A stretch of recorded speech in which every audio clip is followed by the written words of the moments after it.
Hey folks, well yesterday was a big day for Europa Universalis 5. We got the release date, we got the plan for the DLC that is coming in the first year, and many of you talked about that in the comments to my last video. But we've got some replies here from the game team, so I wanted to go over those today in a quick video. They gave some information about why the choices had been made, and then at the end we'll also look at the specs required to run this game, because they are pretty beefy specs. You're going to need at least 3 potatoes to be running this game. So the first thing we're going to look at here is a reply that we got around the DLC, because we got like names of the DLC, we got like what kind of DLC they are, but they didn't really go into a lot of detail. A lot of the content of them looked relatively light, and we got some clarification around that. So as you can see here, there are no big expansions in the premium edition, so that means in the first year of this game, we're not getting any major expansions. They want to instead focus on the game in that first year, I guess kind of clean up the mechanics a little bit. Obviously, with all of us playing the game, we're going to spot mistakes, we're going to be playtesting it a whole lot more than they've been able to, and we'll be able to spot where things don't work, what things do work,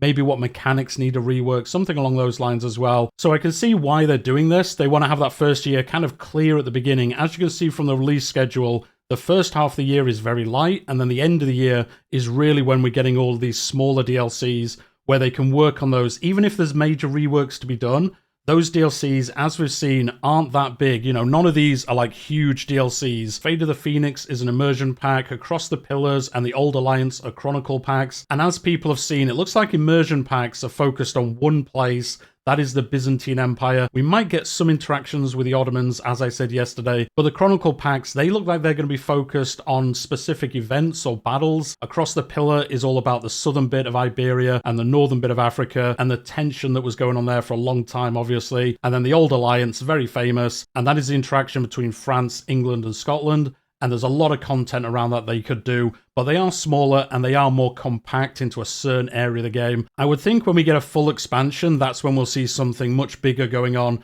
some kind of full rework or building on some kind of system and really expanding some of the content there. Now, the weird thing is, I guess, is that EU5 is launching with a lot more content than like EU4 launched with. So it's not really anything crazy that it's in EU5. But if you look at any video game these days, when you get the sequel to that game, it's often missing stuff from the previous game. And I think the amount of content we're getting at launch is looking really good for EU5. There's a lot of stuff everywhere. Even like minor nations that we've seen through the dev diaries have got some unique content to them. But obviously getting some more of this DLC is going to be great to be able to flesh out certain areas of this. As I've said before, maybe we'll get a redo of the parliament system in some way so that all nations don't use that system, but we'll see, I guess, in the future. So that was one of the big things they talked about yesterday. The premium content will cover roughly the first year of content, as we saw from the release dates listed, and then after that we should expect something similar to the chapter system that we have in Crusader Kings, which if you don't follow Crusader Kings, we generally get a major expansion, which can be on a certain area. You can get core expansions now, which is usually building on top of the whole game, so everywhere you play will generally be affected by that DLC. And then we get event packs, which are more focused in certain areas. The one we're getting soon is around coronations, going to visit the Pope, getting crowned, all that kind of stuff as well. So I would expect them to follow that system. I actually do believe the Chronicle packs are going to be more important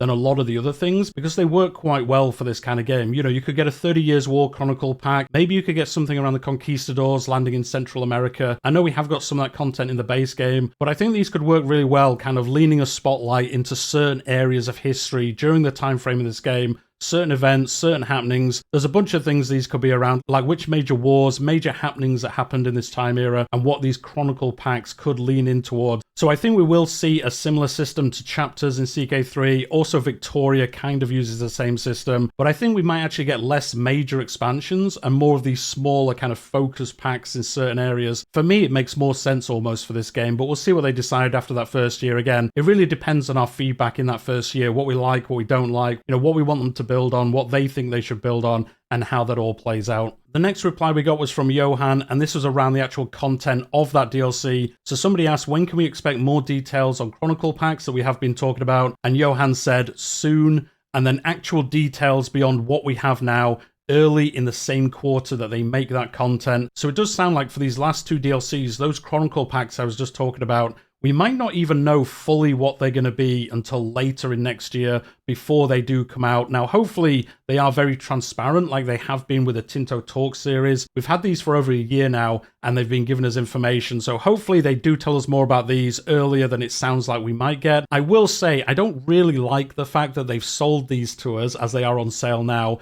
and we don't really know what's in them. I know the descriptions that you can see in the previous video, or you can see them on Steam or the official website. It does give a rough overview of what's going to be in there, but it doesn't really tell us like what is going to be in there. Like, is it going to be mission trees? Is it going to be units, content, buildings, different events, different systems? How are these actually going to be fleshed out with content? Are they going to be very big? Are they going to be smaller? We all presume they're going to be relatively small just by the descriptions they have given us, but asking us for money for something we don't really know about, I'm not too hyped about that, to be honest. I know you could say, hey, for Crusader Kings, when they announce Chapter 3, Chapter 4, they generally just give us an overview of that content. But I think because of how long that game has been out now, we kind of know how big that content's going to be. If it's called an event pack, we know how big that is. If it's a core expansion or a full expansion, we know roughly how big they're going to be. In fact, recently, they've been bigger than we would have presumed they would have been. You know, the Step DLC was very big, and then All Under Heaven, which is coming later this year or early next year, depending on who you believe, that's bringing China, Southeast Asia, Japan, a bunch of mechanics around all those areas, Korea as well. And most of us, I think, thought that would just be China and a little bit more of Southeast Asia, but we're getting Japan and a whole bunch of the islands in Southeast Asia as well. So those are DLC that are coming with more DLC than I thought they would do. But as it's EU5, as it's a new game, we have no idea how big these packs are. And I think asking for money without really fleshing out what's going to be in there, at least a little bit more, is something that I'm not totally on board with. But anyway, we'll see what they say. I'm sure they're going to be good DLCs. It's just, are they going to be worth the money that they're asking for? Hopefully they are. We'll see in the future. The next update they gave is around Iron Man and achievements. And this is another thing I'm not too happy about. And that is that for achievements, you're going to have Iron Man turned on to be eligible to receive them. This is something, again, if you've come from Crusader Kings, this was the case for a long time in Crusader Kings. I think it is still the case for EU4. Somebody can correct me in the comments if I'm wrong, but I really don't like this. I really like the fact that in Crusader Kings, I think in Victoria 3 as well, you can have Iron Man turned off and you can still get achievements. For Crusader Kings, it's fantastic for all the different visual mods, the culture mods, all these things that don't really change gameplay that much, but really bring extra flavor to the game, flavor that isn't in the base game still at the moment. And it really makes the game more enjoyable. And to be honest, it doesn't make the achievements easier to do. Now, some of them do, I will say. Yes, you can get some mods that make all the achievements relatively trivial, but like, who cares, to be honest? Am I checking other players and seeing what achievements they've got? No, I don't. I just like getting the achievements. And if I want to, I don't know, cheat to get them by using mods, well, that's on me, isn't it? If I don't want to do that, play Iron Man, have some cosmetic mods turned on, and it makes the game feel nicer for me. Like, who am I harming? So I don't agree with this. Hopefully this does change, because I don't know why Iron Man being on is a requirement for achievements. I know it stops save scumming in some ways, but again, like, who cares? Like, just let people get the achievements. What does it matter? The last thing I wanted to talk about, something that has been everywhere in the community today, is those system requirements. I didn't talk about this yesterday because that was more about the release and the DLC, but you can see the system requirements on the screen now. And yes, these are very meaty requirements, especially that processor requirement. I'm sure many of you don't hit this requirement. Myself, I do hit it. I have an AMD Ryzen that is equivalent to the requirements here. So yes, I'll be able to run it. And when I did get to play it, I'll say it ran relatively well. As you got further through the game, it definitely slowed down. Hopefully they have made some changes around that,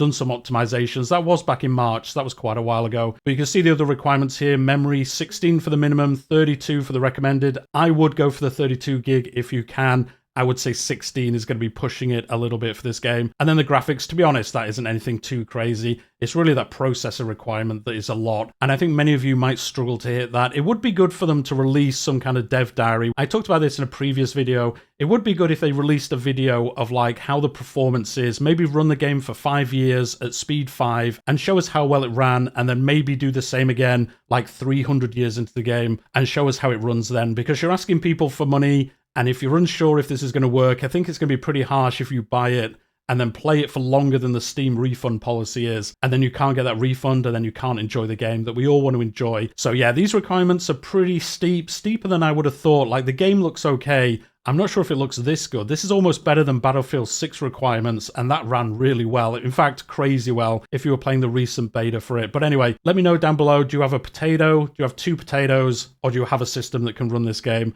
we'll see what people say in the comments down below. But anyway, guys, I didn't want to keep you too long. I just wanted to go over these in case you hadn't seen them on the official website or on that place called Reddit and seeing what people were talking about. Again, let me know what you think in the comments down below. Hit that like button if you've enjoyed it. Subscribe to the channel if you haven't already. I've been covering all the news, all the dev diaries around EU5, and there's going to be plenty more in the future as well. And I also cover Crusader Kings 3 in a very similar manner. So if you enjoy that game or you're looking to get into that game, do subscribe. There'll be plenty in the future as well. But anyway, we'll leave it there for today, and I'll see you all next time.